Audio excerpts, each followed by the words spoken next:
श्री कृष्ण कहते हैं, आपको हर उन विचारों और बातों से हल्का होना होगा जो आपको भारी करते थे। इस धरती पर कुछ भी मुश्किल नहीं है।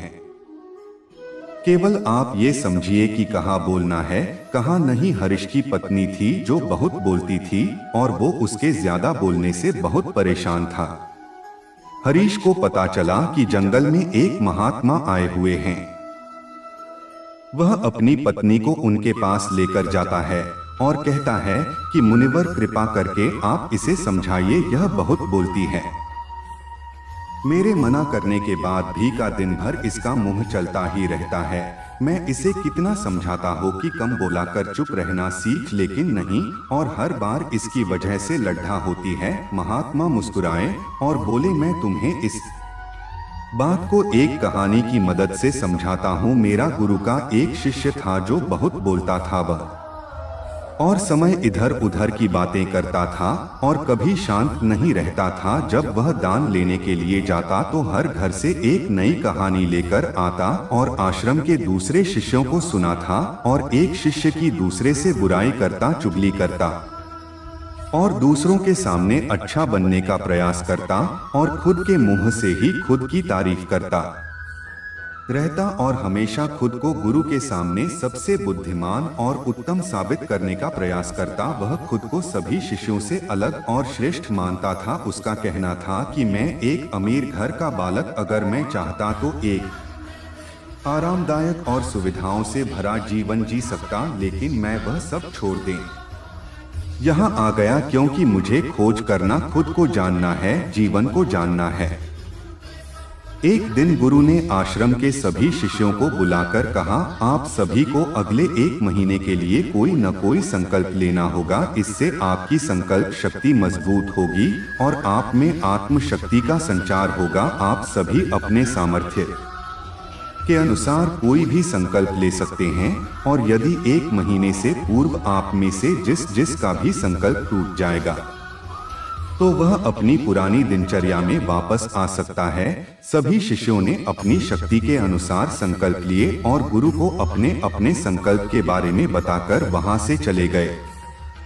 लेकिन वह शिष्य जो खुद को सबसे अलग दिखाना चाहता था, वह सीधे गुरु की कुटिया में पहुंच गया और बोला, मैं कोई छोटा मोटा संकल्प नहीं लेना चाहता, बल्कि खुद की ही जैसे एक और महान संकल्प लेना चाहता हूँ। कृपया आप ये बताएं, मुझे क्या संकल्प लेना चाहिए। उसकी यह बात सुनकर गुरु मुस्कुराए, बोले, क्या तुम मेरे द्वारा दिए गए संकल्प को पूरा कर पाओगे? क्या तुम्हारे लिए उसे पूरा करना संभव होगा? शायद नहीं, वह तुम्हारे लिए संभव नहीं, तुम उसे पूरा नहीं कर पाओगे, इसीलिए तुम खुद ही कोई संकल्प ढूंढो। शिष्य ने कहा, नहीं गुरुदेव, आप जो भी संकल्प मुझे देंगे मैं जरूर उसे पूरा करो। गुरु ने कहा, ठीक है, तो तुम अगले 1 महीने तक चुप रहो, मुंह से एक शब्द भी नहीं निकालोगे, यही है तुम्हारा संकल्प। शिष्यों ने कहा, गुरुदेव, यह भी कोई संकल्प है? यह तो बहुत ही आसान है। आप कोई संकल्प दीजिए जो मेरी योग्यता के बराबर हो। गुरु ने कहा, पहले तो तुम इस संकल्प को तो पूरा करके दिखाओ।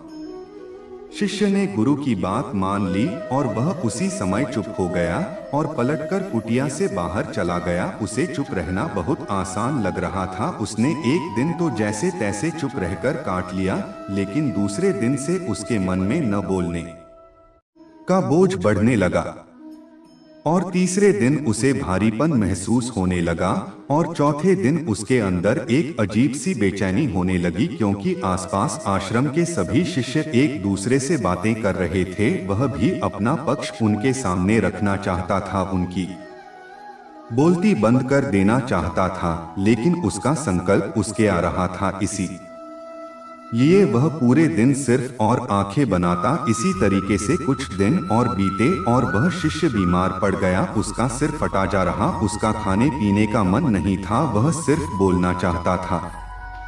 वह गुरु के पास गया और उनके सामने बैठकर लिखकर उन्हें बताया, गुरुदेव, न बोलना चाहता हूँ, बिना बोले मुझे सांस नहीं आ रही है, मेरा दम घुटता जा रहा है, मैं अंदर ही अंदर पागल हुआ जा रहा हूँ, मैं क्या करूँ? संकल्प तो दूं क्या यह पढ़कर गुरु मुस्कुराए और बोले, मैं संकल्प आने के लिए नहीं होते, लेकिन जो अपने संकल्प को पूरा कर लेता है वह अपनी आंतरिक शक्ति को बढ़ाता है, और जो अपनी आंतरिक शक्ति को बना लेता है वह समाज और जागृति की राह पर आगे बढ़ जाता है।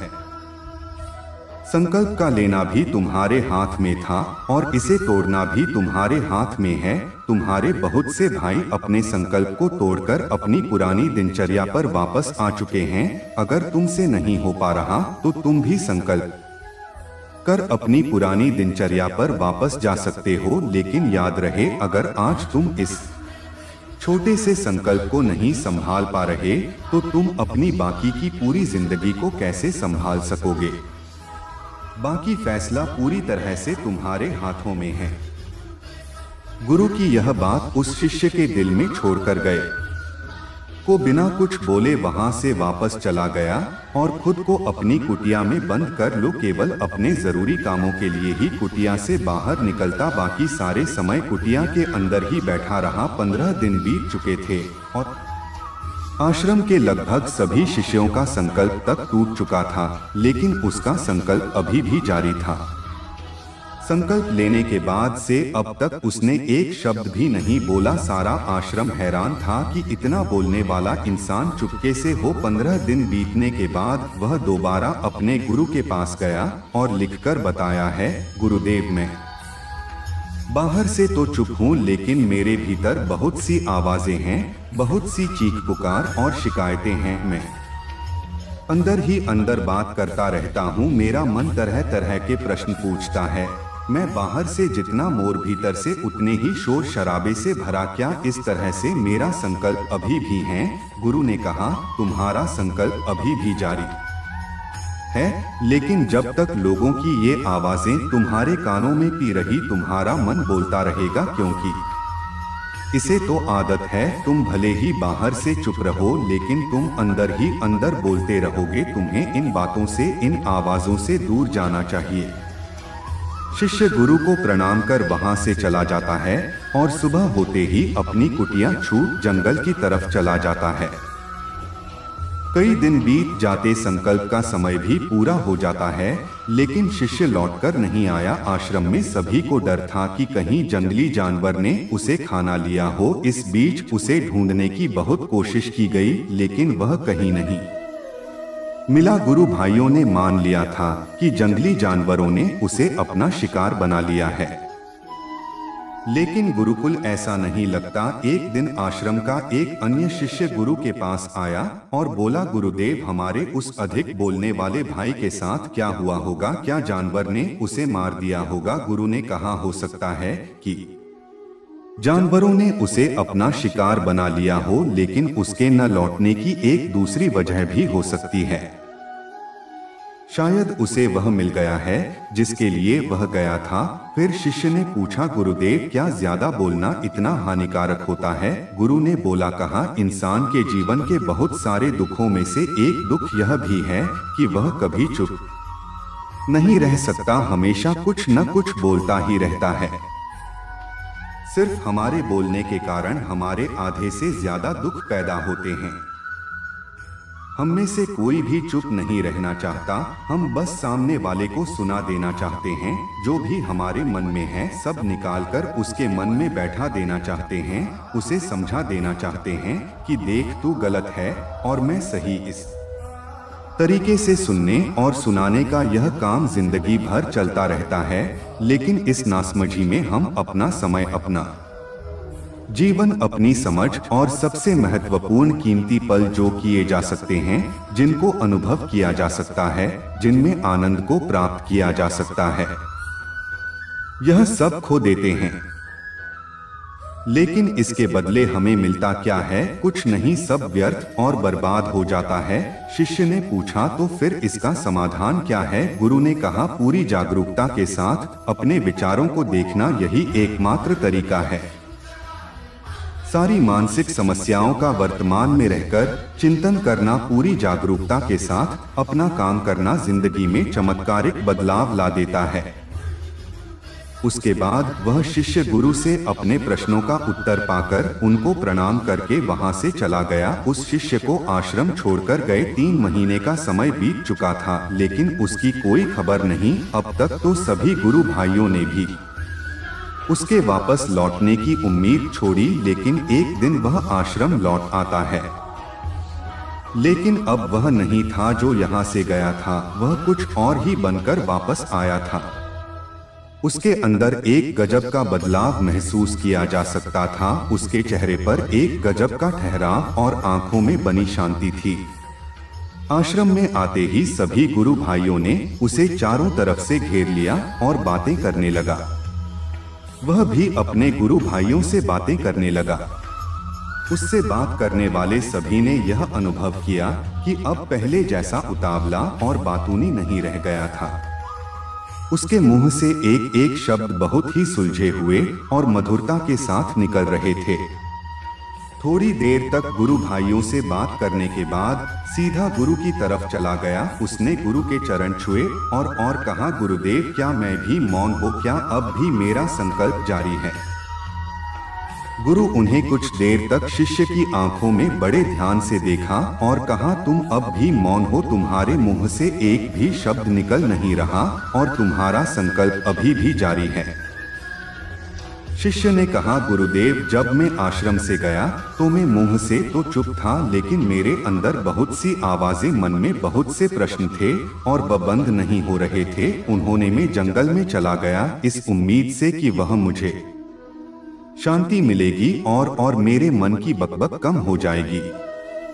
लेकिन मैं जितना एकांत में जाता गया, मेरे अंदर की आवाज उतनी ही तेज होती। मेरे भीतर की पुरानी से पुरानी आवाज मुझे सुनाई दे। तब जाकर मैंने महसूस किया कि मैं कितना गलत कर रहा था। जब मैं अपने परिवार वालों और दोस्तों और गुरु भाइयों को बुरा भला कहता था तो उस समय मुझे लगता था कि मैं सही कह रहा हूँ। जब मैं गुरु भाइयों के एक दूसरे से चुगली करता था और उनका मजाक बना था, तब भी मुझे यही लगता था कि मैं उनसे बेहतर हो और मैं सही कर रहा हूँ। उस दिन मैंने पहली बार महसूस किया कि मैं कितना गलत होता था। काफी दिनों तक ये आवाजें, ये शिकायतें मेरे अंदर चलती रहीं, लेकिन धीरे धीरे करके एक दिन ये सारी आवाजें मेरे अंदर से समाप्त हो गई। अब मैं भीतर से भी मौन हो गया। कुछ घने जंगल में बाहर से कोई बोलने वाला था नहीं और भीतर कोई आवाज बची ही नहीं थी। और मैं उस दिन पहली बार माँ का सही समय है मेरे चारों तरफ। हालांकि अभी भी कुछ आवाजें आ रही थी जो पहले भी आती थी, लेकिन मैं उन्हें सुन नहीं पाता था। अब वह सभी आवाजें मुझे स्पष्ट रूप से सुनाई दे रही थी। हवा के चलने की आवाज, चिड़ियों की चहक की आवाज, बहुत पानी के बहने की आवाज में ये सभी आवाज ही मैंने पहली बार पूरे होश बक्सों अपने चारों तरफ। कितनी शांति मैंने पहले कभी महसूस नहीं की। तो शांति को भंग करने कि मैंने पहली बार अपने से कोई शब्द नहीं। मैं चिल्लाया ही, ईश्वर, ये कैसी शांति है? सभी कुछ इतना शांत क्यों है? ऐसा क्या हो गया? लेकिन मेरे चिल्लाने के बाद भी शांति भंग नहीं हुई। कुछ पहले जितना ही शांत था, बाहर भी और भीतर भी है। गुरुदेव, मैंने अपने गुरु भाइयों से बात की। मैंने आपसे बात, मैं बोल रहा, मैं चल रहा, मैं सब कुछ देख रहा हूँ। मैं अपने भीतर एकदम एकांत में है। मौन में भीड़ में होता है, तभी भीतर से अकेला एकांत में होता हूँ। जब मैं खुद में भी शोर करना चाहता हूँ, तब भी एकांत में ही हो तो तब सब दिखाई पड़ने लगा है।